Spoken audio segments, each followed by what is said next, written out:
It's normal for parents to arrive at therapy for their children feeling cautious, but this is even more so if they've already had an experience of therapy where they were left feeling disappointed.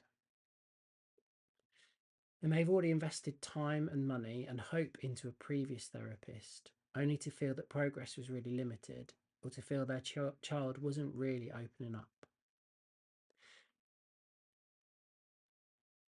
When a child isn't feeling understood, or the parents don't feel a therapist is quite grasp the difficulties, then therapy can feel very distant, it can feel clinical, and it can feel ineffective.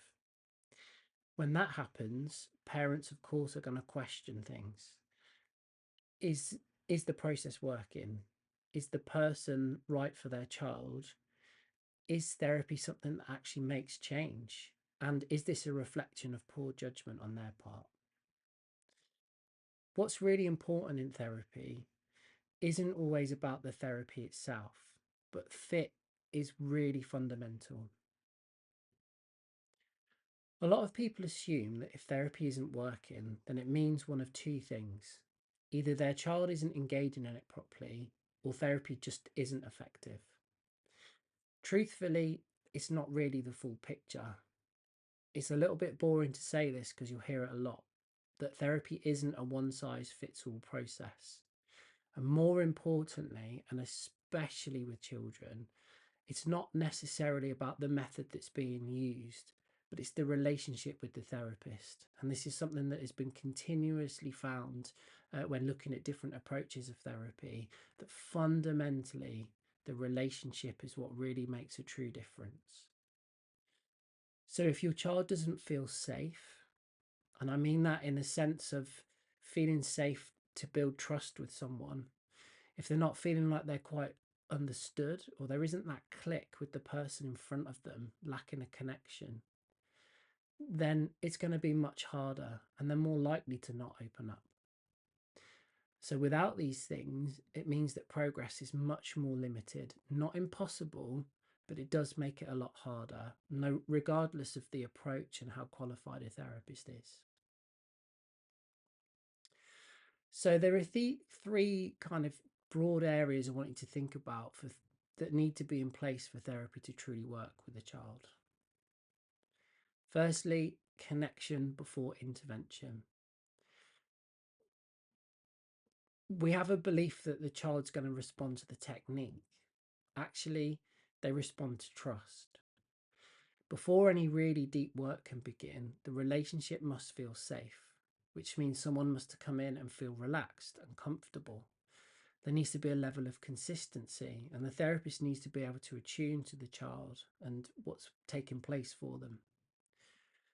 Without that, it makes therapy much harder. And sadly, for some children, they may have experiences in relationships where that takes a long time to build, and that can also feel frustrating.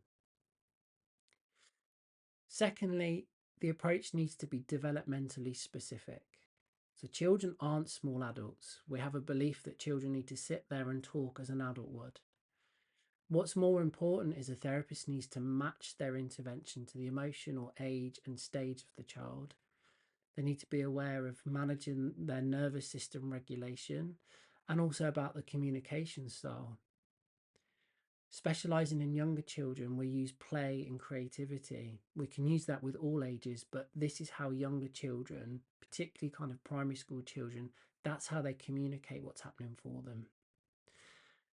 And this is where the therapy and the structure and the pace and how it's delivered and that approach becomes really important. And also, if a child has neurodiversity, they need approaches to be tailored to them, not them tailoring themselves.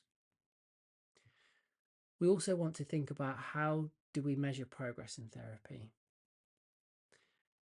We need to try and create clarity for parents. It is quite hard sometimes to really see the progress, but we need to find ways to track this with parents. So from the outset, we're looking at how a child is struggling and what their difficulties are. And then we're looking at behavioural shifts. We're looking at how the child emotionally can regulate themselves better. So instead of flipping the lid and seeing red in situations, are they actually able to stand back and notice and react in a different way? It's also about creating constant feedback loops for parents. Sometimes change can be really small and seem insignificant, and actually the tension at home reduces, and it's a gradual drip that isn't always noticed. So we want to try and really tune into that. And it's also about setting clear therapeutic goals and looking at the progress against those.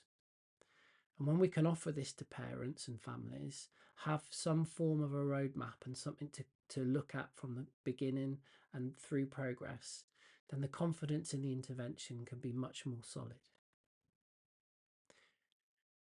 So if you've had a past experience where therapy doesn't feel like it quite worked, it doesn't mean that your child can't be helped, and it doesn't mean that therapy isn't the right thing for them. It could mean that the connection wasn't right. And so that's something that you should think about when you're finding someone. Do you yourself feel like your child can make a connection with the therapist and the therapy approach that you're sat in front of? That will help you feel more comfortable, and that will reduce your uncertainty, and that will help the progress of therapy. So, again, just to be really clear, maybe the starting question needs to be, is this someone I feel my child can build trust with? And if that's the person that you feel they can, then that's where change can begin to happen.